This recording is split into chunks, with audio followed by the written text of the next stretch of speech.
안녕하세요. 오늘 저희가 함께 파헤쳐볼 자료는 정치인의 주식 거래를 다룬 아주 흥미로운 영상 클립입니다. 특히 낸시 펠로시라는 거물급 정치인의 거래 하나가 딱 중심에 있는데요. 저희의 오늘 임무는 이 자료의 단서들을 하나하나 따라가 보면서 이게 과연 엄청난 운이었는지 아니면 날카로운 분석의 결과였는지 그 실체를 한번 알아보는 겁니다. 네, 이게 파고들수록 정말 생각할 거리가 많아지는 주제죠. 단순히 누가 돈 벌었다 이 문제가 아니거든요.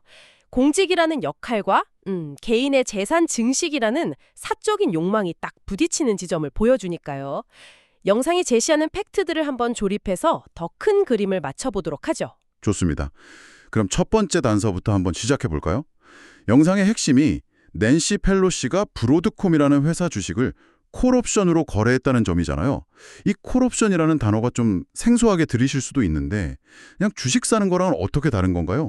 이게 왜 중요한 단서가 되죠? 바로 그 지점이 이 이야기의 시작점이라고 할 수 있습니다. 주식을 직접 사는 건 뭐랄까, 그 회사의 미래에 꾸준히 투자하는 장기적인 관점에 가깝거든요. 이 회사가 잘 될 것 같으니 동업자가 되겠다. 뭐 이런 느낌이요? 그렇죠. 반면에 콜옵션은 훨씬 더 공격적이고 단기적인 베팅에 가깝습니다. 특정 날짜까지 특정 가격 이상으로 주가가 폭등할 것이다 라는 아주 구체적인 예측에 돈을 거는 거예요. 그러니까 그냥 오르겠지가 아니라 언제까지 얼마 이상으로 확 오를 거야라고 거의 뭐 예언을 하는 거랑 비슷하네요. 맞습니다. 예측이 맞으면 정말 적은 돈으로 엄청난 수익을 내지만 조금이라도 빗나가면 투자금 전부를 날릴 수도 있는. 고위험 고수익 구조군요. 주가를 단기간에 급등시킬 만한 어떤 특별한 정보나 확신이 있다고 해석될 여지가 생기는 겁니다. 뭔가 확신이 없으면 하기 힘든 베팅이다 이런 거군요. 그리고 자료를 보니까 이 거래가 꽤 오래전에 시작됐다고 하던데요. 1년 전에 콜옵션을 매입했고 영상은 그 후속편이라고요? 네, 그 점도 중요합니다. 1년이라는 시간은 이게 충동적인 결정이 아니었다는 걸 보여주죠. 장기적으로 무언가를 기다려왔다는 의미로도 볼 수 있고요. 핵심은 왜 하필 그 시점에 왜 주식이 아닌 콜옵션을 선택했는가? 이 질문을 머릿속에 담아두고 다음 단서로 넘어가면 그림이 더 선명해질 겁니다. 알겠습니다. 콜옵션이라는 공격적인 방식을 썼다. 그래서 결과가 어땠는지 궁금해지는데요. 이 베팅 성공했나요? 성공했냐고요? 대성공이라는 표현이 더 어울릴 겁니다. 자료에 따르면 1년 만에 주식 가치가 무려 107% 상승했습니다. 잠깐만요. 107%요? 아니, 제 예금 통장 이율이 연 3%인데 와, 이건 거의 비현실적인 숫자네요. 원금이 2배 넘게 불었다는 거잖아요. 그렇죠. 여기서부터 이 거래가 평범하지 않았다는 신호가 아주 강하게 보이는 거죠. 네. 그런데 이야기는 여기서 끝나지 않습니다.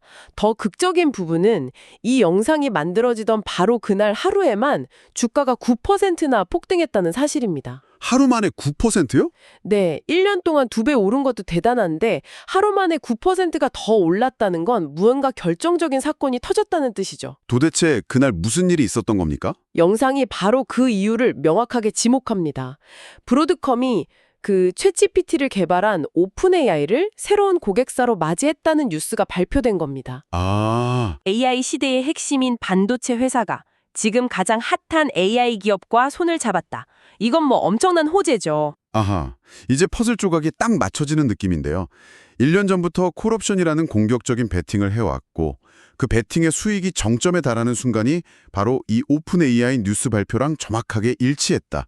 타이밍이 정말 기가 막히네요. 바로 그 기가 막힌 타이밍이 이 논란의 핵심입니다. 물론 영상이 내부 정보를 이용했다고 단정적으로 말하진 않아요. 그렇죠. 하지만 보는 사람 입장에서는 어떻게 이런 초대형 호재가 터지기 직전에 이런 포지션을 갖고 있었을까? 이런 질문을 던지게 만들죠. 이게 바로 사람들이 정치인의 주식 거래를 그토록 추적하게 되는 근본적인 이유입니다. 근데 여기서 한번 짚고 넘어가고 싶은 게 있어요. 이게 정말 그렇게까지 특별한 정보일까요? 그러니까 오픈 AI가 AI를 만들려면 당연히 고성능 칩이 필요할 거고 브로드컴이 유력한 공급사 중 하나라는 건 뭐 전문가라면 예측할 수 있는 거 아니었을까요? 아주 합리적인 반론입니다. 그리고 그럴 가능성도 충분히 있죠. 남들보다 한 발 앞서 산업의 흐름을 읽는 건 통찰력이지 내부자 거래는 아니니까요. 맞아요. 하지만 대중의 의심이 향하는 지점은 조금 다릅니다. 일반 투자자들은 수많은 정보 속에서 옥석을 가려야 하잖아요. 그렇죠. 근데 국가의 중요 정책이나 산업 규제 방향을 결정하는 위치에 있는 정치인들은 정보의 확실성이나 접근성 면에서 출발선 자체가 다르지 않냐는 거죠. 예측의 영역이 아니라 확인의 영역에 더 가까울 수 있다는 의심입니다. 아, 그렇군요.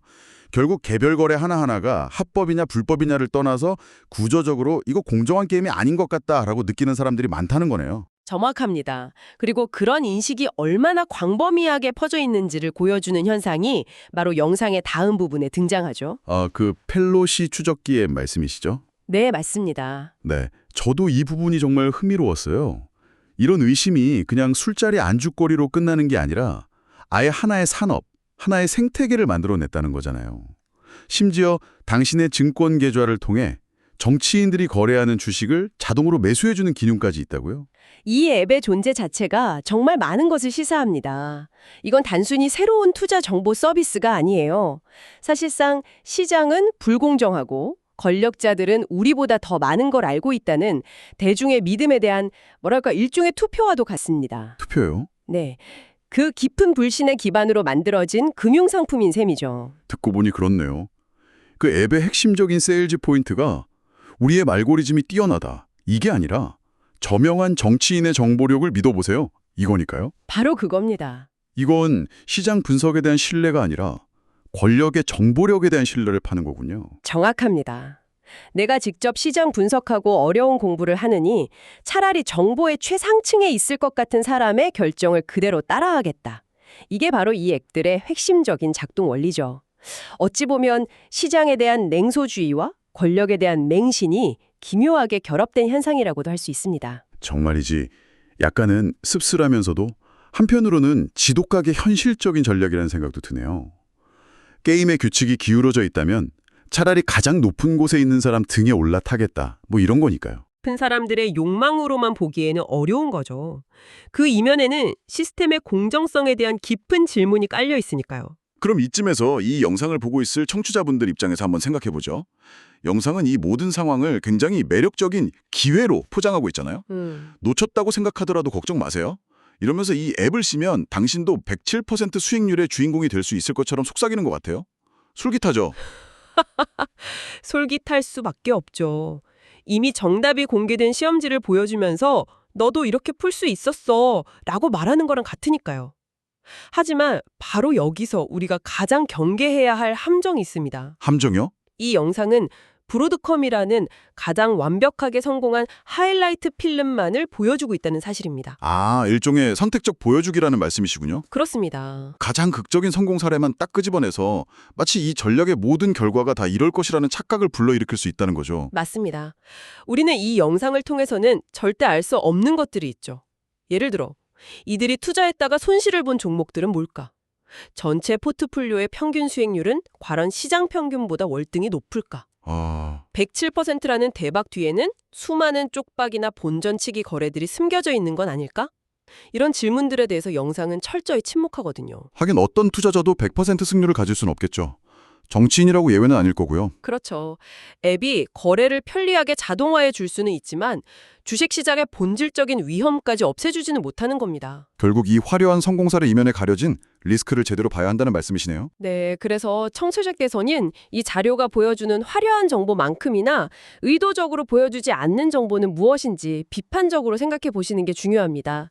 이 전략의 단점은 뭘까? 최악의 시나리오는 무엇일까? 스스로에게 이런 질문을 던져봐야만 균형 잡힌 판단을 내릴 수 있습니다. 정말 중요한 지적입니다. 자, 오늘 저희는 한 저명한 정치인의 107%라는 놀라운 수익률에서 시작해서 그 배경에 있는 콜옵션이라는 투자 방식과 오픈 AI라는 키워드, 그리고 이 모든 것이 펠로시 추적기라는 하나의 생태계를 만들어내기까지의 과정을 깊이 있게 들여다봤습니다. 네, 오늘 우리가 본 자료는 표면적으로는 정치인을 따라 투자하면 당신도 부자가 될 수 있다는 아주 단순하고 자극적인 메시지를 던지고 있죠. 하나의 투자 기회를 제시하는 것처럼 보이거든요. 네, 그렇죠. 하지만 여기서 한 걸음만 더 깊이 들어가 보면 우리는 훨씬 더 근본적인 질문과 마주하게 됩니다. 애초에 왜 이런 추적기나 앱이 존재하고 왜 수많은 사람들이 여기에 열광하는 걸까요? 이 현상을 보면서 마지막으로 이런 질문을 한번 던져보고 싶습니다. 정치 지도자의 재정 활동을 감시하고 견제해야 할 대중이 오히려 그 활동을 모방해서 개인적인 이익을 얻으려는 현상이 보편화될 때 우리 사회의 감시 시스템은 과연 건강하게 작동하고 있다고 말할 수 있을까요? 어쩌면 이것은 단순히 돈을 벌 기회를 넘어서 우리 사회가 신뢰라는 사회적 자본을 어떻게 잃어가고 있는지를 보여주는 하나의 슬픈 자화상일지도 모릅니다.